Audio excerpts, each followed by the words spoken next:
Pessoal, boa noite. Faltou a gente finalizar o conteúdo de anatomia, né? Que a gente estava falando sobre o sistema digestório, a parte sufradiafragmática. Falamos sobre a boca, sobre todas as estruturas, lábio, língua, os dentes, palato duro, todas as estruturas que compõem aqui a parte da boca. Falamos sobre a digestão na boca, que ela é feita por modo mecânico e químico. E agora faltou finalizar essas partes aqui, falando as demais partes que compõem essa região sufradiafragmática, que está acima do diafragma. Então aqui a gente tem a faringe e o esôfago.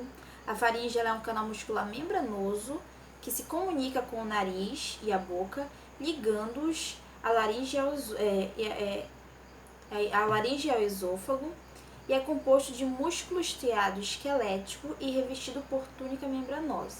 Então a gente tem essa estrutura aqui, que ela tem essa musculatura estriada esquelética, que ela é musculatura voluntária. Então ela realiza a sua contração conforme a nossa necessidade e o nosso comando. As contrações musculares auxiliam a propelir o alimento ao esôfago. Então, eu creio que senão a gente falou isso, se eu não estou me enganada. Então, só para se for dito, só a gente vai ratificar e lembrar um pouco mais. Então, a gente tem esse canal, comunica a boca, ele tem a comunicação tanto com a região oral quanto a região nasal. E aí ele tem esse suporte, essa estrutura que reveste ele, que nos dá a possibilidade de conseguir fazer com que o alimento ele possa continuar o processo de deglutição. Esôfago, ele é um tubo muscular que situa-se posteriormente à traqueia. Ele começa na extremidade da parte laríngea da faringe e passa o mediastino, que fica situado entre a pleura pulmonar esquerda e direita, na linha média do plano sagital do tórax, e atravessa o diafragma e termina na parte superior do estômago. Então a gente tem ele bem nessa parte logo após a faringe, a conexão com o esôfago, e ele termina no estômago. Ele transporta o alimento ao esôfago e secreta muco, que auxilia no transporte.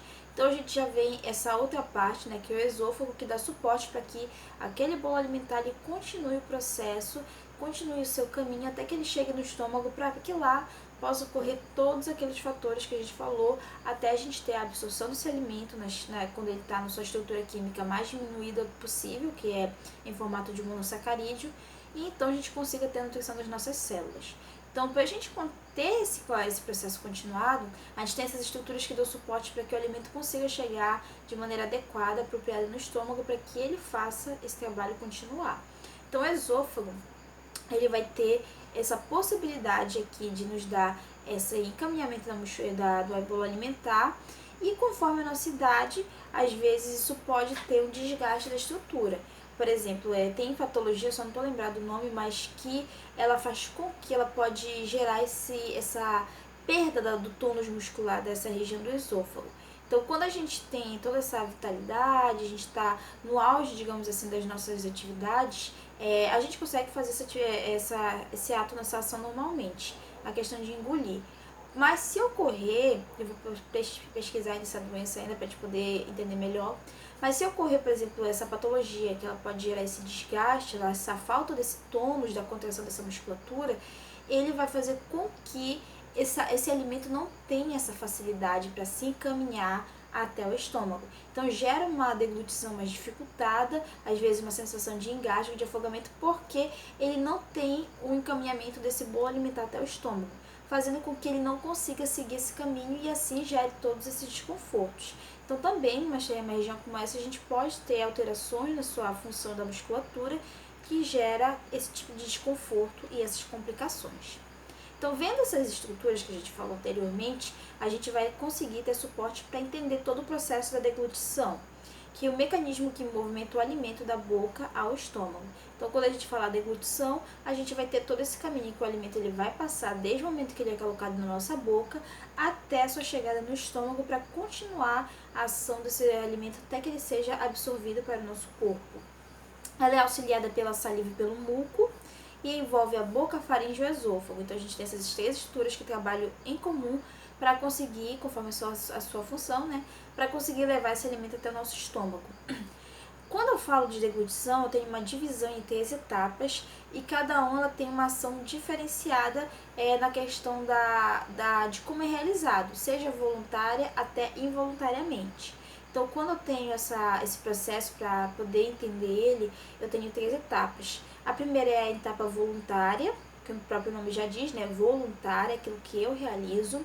Eu tenho a etapa faríngea, que ela é reflexa, e eu tenho a etapa esofágica, que ela é involuntária. Então a gente vai desde a função voluntária, que eu realizo, que eu executo, até a função involuntária, que já é contrações de músculo, musculatura lisa, que faz com que continue o processo de deglutição.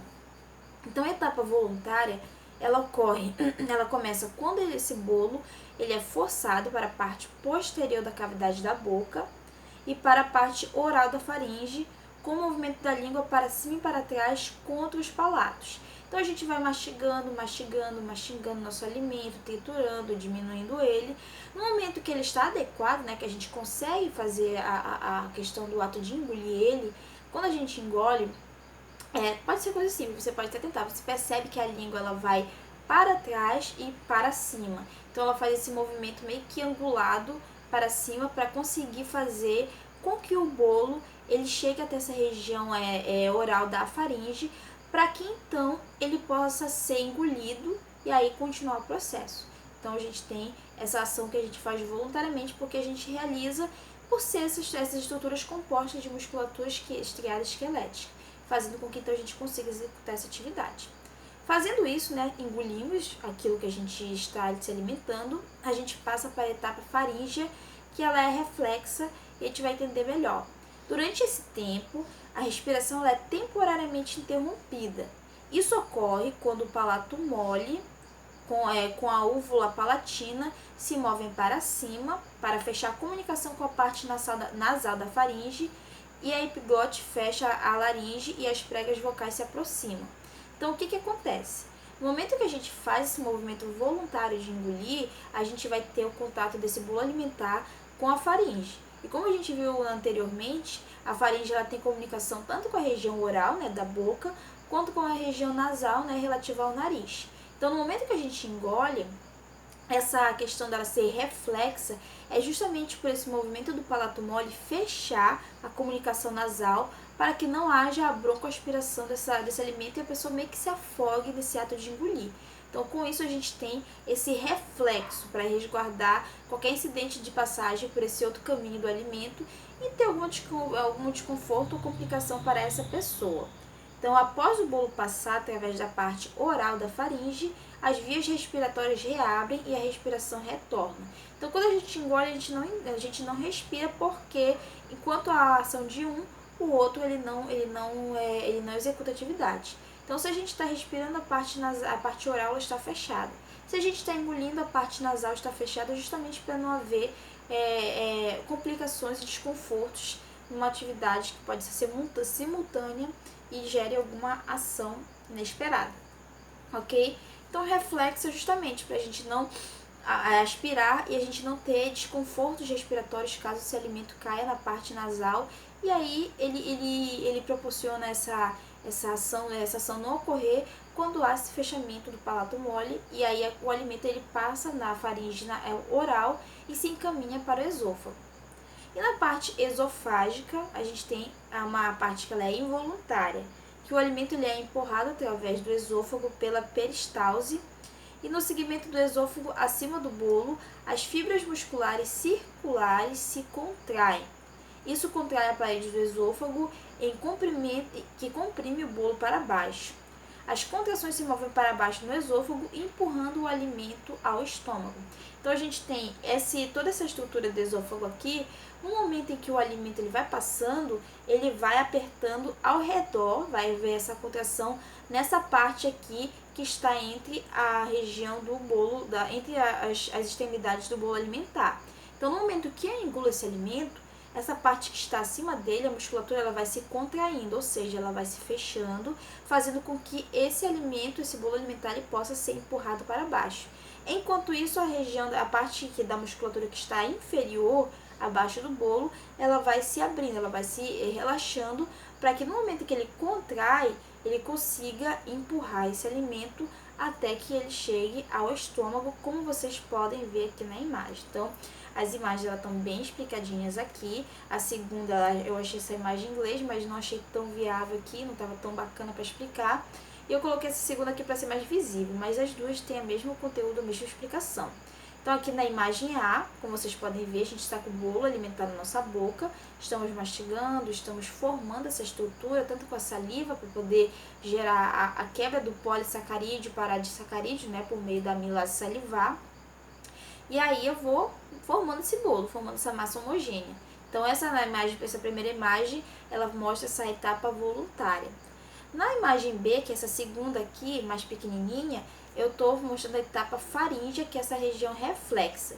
Então, aqui ele está mostrando essa questão do momento que eu engulo. A língua, vocês podem ver que ela está bem próxima aqui ao palato duro, e ela faz com que nesse momento que vai engolir esse alimento, ele feche a comunicação com a região oral da faringe, nasal da faringe, fazendo com que eu consiga ter a passagem do bolo.